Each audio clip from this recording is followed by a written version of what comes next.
დიდ მარხვაში 12 და 13 აპრილს მართლმადიდებელი ეკლესია ლაზარეს შაბათსა და ბზობის დღესასწაულს აღნიშნავს. სახარების მიხედვით იესო ქრისტემ თავისი მეგობარი 4 დღის მკვდარი ლაზარი აღადგინა.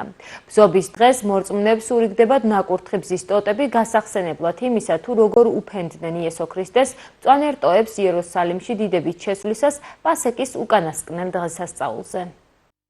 ლაზარეს შაბათიდან უკვე იწყება დიდებით შესვლა მაცხოვრისა იერუსალიმში და ბზობიდან იწყება ვნების შვიდეული.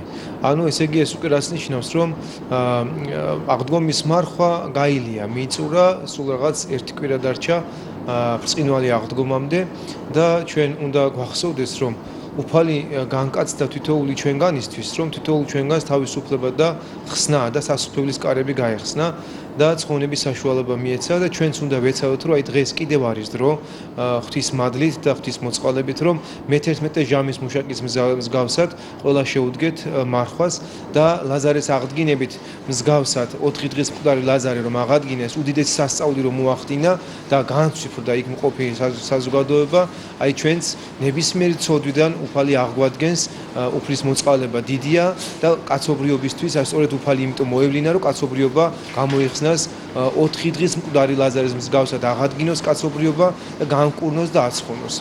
ღმერთმა დაგლოცოთ და ღმერთმა წყალობა და მადლი მოგცეთ.